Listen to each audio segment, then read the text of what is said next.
When I'm making something historical, it's often been at the back of my mind how it would have felt to be there in that place and time making that dress.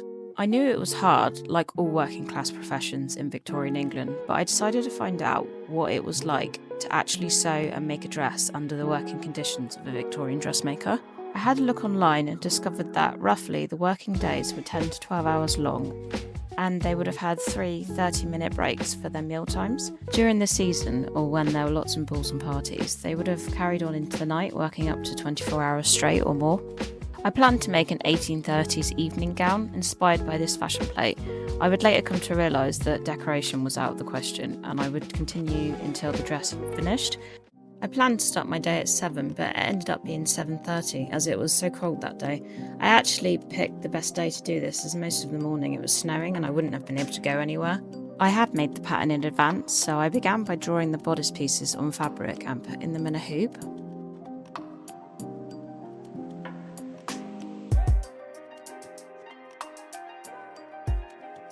I stitched the outline of the bodice pieces to make my life easier later on, and by the time I finished stitching all the pieces, it was lunchtime.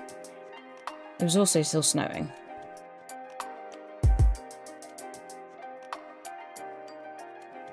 I stitched boning on the back and front pieces to help them keep their shape and not crease when the doll was wearing them.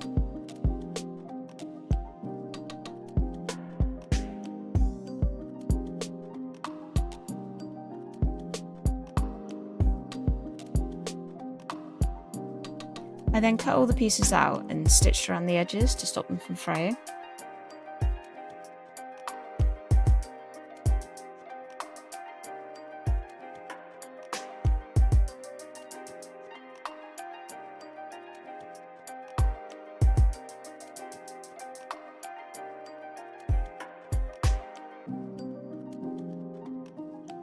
I then stitched the pieces together, and on the top and back of the bodice I had left the fabric open and was now stitching them down so no seams were visible. Stitching the pleats on the top of the bodice seems uncomplicated, but it wasn't, and it took a ridiculous amount of time for me to get this right. I then added bands over the seams so they matched the fashion plate.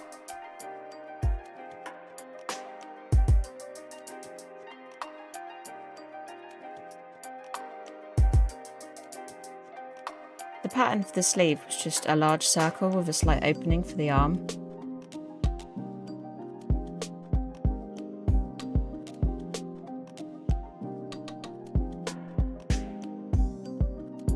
I stitched on a little band for the elbow to slot through, and then I used really large pleats when stitching it onto the bodice.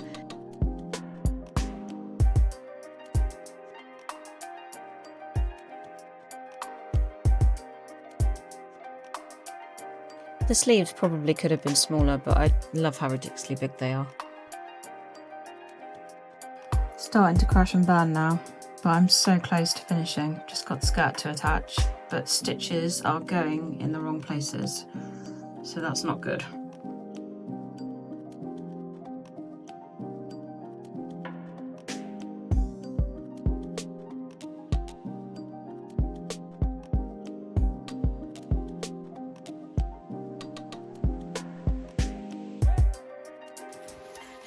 "17 hours later, I've finished it." I think I stopped about 12:15 in the morning and I was so tired. I do absolutely love it though. It's like a giant marshmallow and I'm so glad that I used this pink.